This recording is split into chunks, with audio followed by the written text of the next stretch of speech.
आज हमारे पास एक बहुत ही दिलचस्प प्रोफाइल है, इंजीनियरिंग की एक छात्रा अनंता पाठक। और बात यह है कि उन्होंने अपने पहले सेमेस्टर में ही इतना कुछ कर लिया है जो करने में लोगों को शायद 4 साल लग जाएं।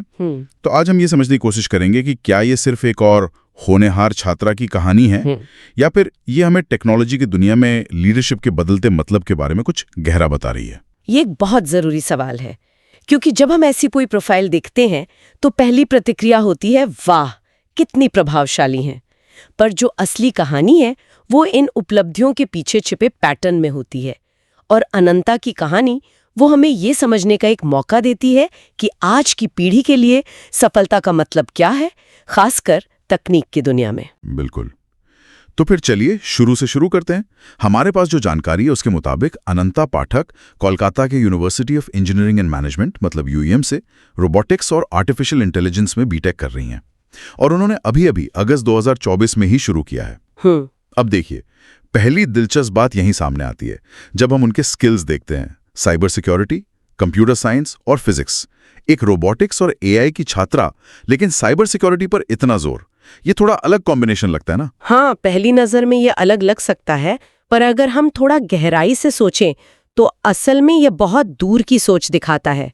आज हम बात कर रहे हैं स्मार्ट कारों की, ड्रोन डिलीवरी की, घरों में रोबोट्स की। इन सभी चीजों को चलाने वाला दिमाग एआई है और उनका शरीर वो रोबोटिक्स है। लेकिन अगर कोई इन सिस्टम्स को हैक कर ले तो? अच्छा, सोचिए, आपकी स्मार्ट कार को कोई कहीं और ले जाए।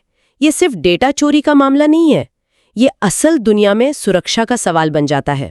मतलब वो सिर्फ रोबोट बनाना नहीं सीख रही हैं, वो उन्हें एक तरह से हैक प्रूफ बनाना भी सीख रही हैं।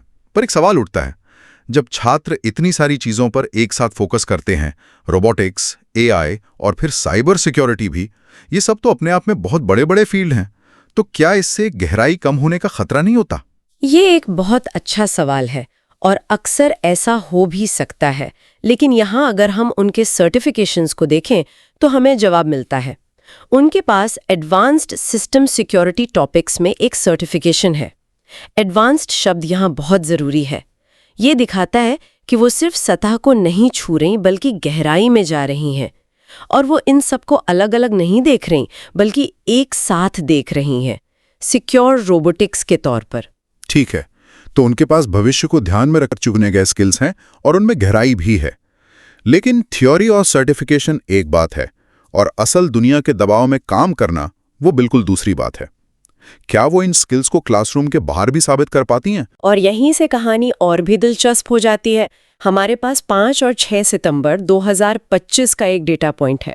उन्होंने Guru Nanak institute of technology में हुए मेटामॉर्फ 2K25 नाम के एक इवेंट में दूसरा रनर अप स्थान हासिल किया और साथ ही 15,000 रुपए का नकद पुरस्कार भी जीता। एक मिनट, उन्होंने कॉलेज अगस्त में शुरू किया और सितंबर की शुरुआत में ही एक दूसरे कॉलेज में जाकर एक बड़ी प्रतियोगिता जीत ली। ये तो बहुत तेज शुरुआत है। बिल्कुल। और उन्होंने इस अनुभव के बारे में जो लिखा है वो पैसे या जीत से ज्यादा जरूरी है। उन्होंने इसे एक तीव्र उच्च ऊर्जा वाला इवेंट बताया जिसने उन्हें तेजी से सोचने, तेजी से निर्माण करने और दबाव में नया करने के लिए मजबूर किया। यह दिखाता है कि वह दबाव में बिखरती नहीं बल्कि और निखरती हैं। लेकिन अब पैटर्न देखिए, यह हुआ सितंबर की शुरुआत में और फिर उसी महीने 19 सितंबर को उन्हें अपनी ही यूनिवर्सिटी से बेस्ट टेक्नोविज 2025 के लिए वाइस चांसलर का उत्कृष्टता पुरस्कार मिला।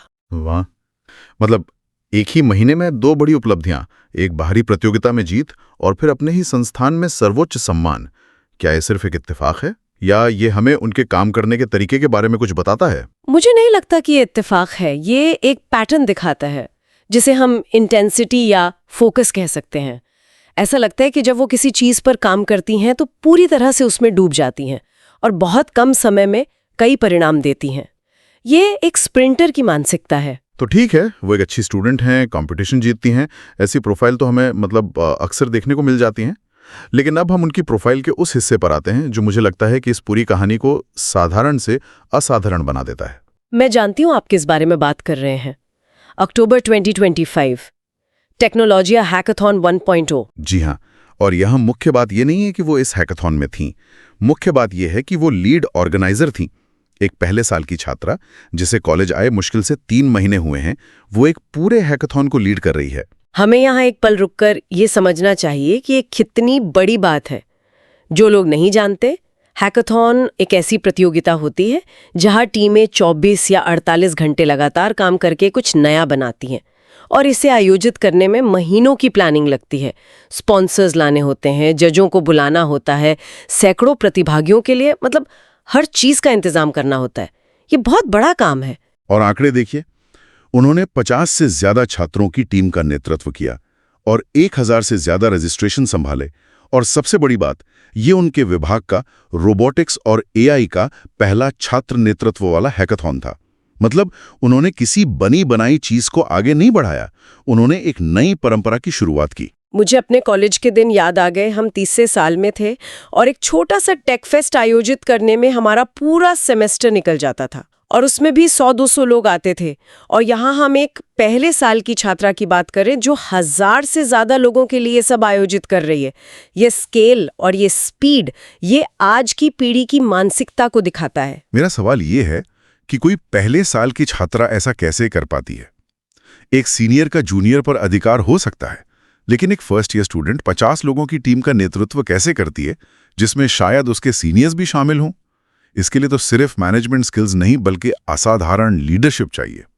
लोगों को प्रेरित करने की क्षमता चाहिए। आपने बिल्कुल सही नस पकड़ी है। ये अधिकार से नहीं, ये प्रभाव से आता है। इसका मतलब है कि उन्होंने अपने शुरुआती कुछ ही हफ्तों में अपने विजन और अपनी क्षमता से लोगों को इतना प्रभावित कर दिया कि 50 लोग उनके नेतृत्व में काम करने को तैयार हो गए। ये एक प्रतिभागी होने से एक सूत्रधार, एक एनेबलर बनने की ओर एक बहुत बड़ा बदलाव है। वो सिर्फ अपनी सफलता पर ध्यान नहीं दे रही हैं, बल्कि वो सैकड़ों अन्य छात्रों की सफलता के लिए एक मंच तैयार कर रही हैं। और उन्होंने इस इवेंट के बारे में जो लिखा वो बहुत कुछ कहता है। उन्होंने लिखा ये सिर्फ एक इवेंट नहीं था, ये एक विरासत की शुरुआत थी। अपने पहले सेमेस्टर में विरासत जैसे शब्द का इस्तेमाल करना, ये बहुत बड़ी और लंबी सोच को दिखाता है। हाँ, और विरासत शब्द यहाँ बहुत महत्वपूर्ण है। ये दिखाता है कि वो इसे एक बार की चीज के तौर पर नहीं देख रही थी। वो एक ऐसी संस्कृति, एक ऐसा सिस्टम बना रही थी जो उनके जाने के बाद भी चलता रहे, जो आने वाले कई सालों तक छात्रों को एक मंच देता रहे। ये एक लीडर की सोच है, मैनेजर की नहीं। और ये पैटर्न हमें एक बार फिर दिखता है इस बड़े हैकाथॉन से भी पहले, अगस्त 2025 में। मतलब कॉलेज शुरू होने के कुछ ही हफ्तों के भीतर उन्होंने एक और इवेंट की मेजबानी की थी, IEEE स्टूडेंट ब्रांच के लिए। और हमें दर्शकों को ये भी बता देना चाहिए कि IEEE यानी institute of electrical and electronics engineers दुनिया की सबसे बड़ी टेक्निकल प्रोफेशनल संस्था है। इसका स्टूडेंट ब्रांच चलाना और उसके लिए इवेंट आयोजित करना अपने आप में एक बड़ी जिम्मेदारी है। उस इवेंट का विषय था क्लाउड के साथ जनरेटिव AI की खोज। ये सुनने में काफी एडवांस लगता है। ये सिर्फ एडवांस नहीं, ये बहुत ही प्रासंगिक है। क्लाउड के साथ जनरेटिव AI का मतलब है कि वो सिर्फ AI के मॉडल बनाना नहीं सिखा रहे, बल्कि ये भी बता रहे हैं कि कैसे Amazon या Google जैसी बड़ी कंपनियों की तरह इंटरनेट पर मौजूद शक्तिशाली कंप्यूटर्स का इस्तेमाल करके AI को चलाया जाए। ये वो स्किल है जो सीधे सीधे इंडस्ट्री में काम आती है। तो पहले सेमेस्टर के छात्रों के लिए इस तरह की चर्चा आयोजित करना ये दिखाता है कि उनकी नज़र सिर्फ किताबों पर नहीं, इंडस्ट्री की ज़रूरतों पर है। तो अब अगर हम पूरी तस्वीर को एक साथ देखें, हमने शुरुआत में एक सवाल पूछा था, क्या ये सिर्फ एक प्रभावशाली लिस्ट है या इसमें कोई गहरा पैटर्न है? मुझे लगता है कि अब हम उस पैटर्न को साफ साफ देख सकते हैं। बिल्कुल, और ये पैटर्न हमें उनकी प्रोफाइल के शीर्षक में मिलता है, जो है मानव तकनीक तालमेल का निर्माण, building the human tech synergy. पहले ये सिर्फ एक आकर्षक वाक्यांश लग सकता था, लेकिन अब हम इसका असली मतलब समझ सकते हैं। इससे थोड़ा और समझाइए, ये मानव तकनीक तालमेल उनकी गतिविधियों में कैसे दिखता है? देखिए, तकनीक वाला हिस्सा तो साफ है। उनकी पढ़ाई, उनके skills, AI, robotics, cyber security, ये सब तकनीक है। वो तकनीकी रूप से बहुत मजबूत है। लेकिन कहानी का दूसरा और ज्यादा जरूरी हिस्सा है मानव और तालमेल। ये कहाँ से आता है? ये आता है 50 लोगों की टीम का नेतृत्व करने से। ये आता है 1000 छात्रों को एक मंच पर लाने से। अच्छा, ये आता है IEEE जैसे प्रोफेशनल संगठन के लिए इवेंट आयोजित करने से। मतलब वो सिर्फ मशीनें नहीं बना रही हैं, वो इंसानों को जोड़ रही हैं। ठीक यही बात है। वो सिर्फ कोड नहीं लिख रही हैं, वो एक समुदाय का निर्माण कर रही हैं। और यही आज के दौर के सबसे सफल तकनीकी लीडर्स की पहचान है। 20 साल पहले एक 10x इंजीनियर वो होता था जो अकेले 10 इंजीनियरों के बराबर कोड लिखता था।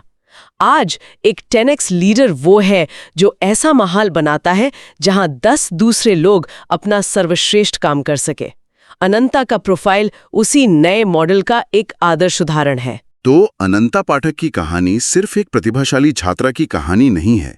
ये एक प्रतियोगी की कहानी है जो दबाव में जीतती है, एक लीडर की कहानी है जो प्रेरित करती है, और सबसे बढ़कर एक कम्युनिटी बिल्डर की कहानी है जो दूसरों के लिए अवसर पैदा करती है।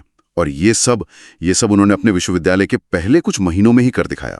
और यही बात हमें अंतिम सवाल पे ले आती है। हमने जो कुछ भी चर्चा की, IEEE इवेंट, मेटामॉस प्रतियोगिता, वाइस चांसलर का पुरस्कार और वो 1000 लोगों का हैकाथॉन, ये सब अगस्त से अक्टूबर 2025 के बीच हुआ, सिर्फ 3 महीनों के भीतर।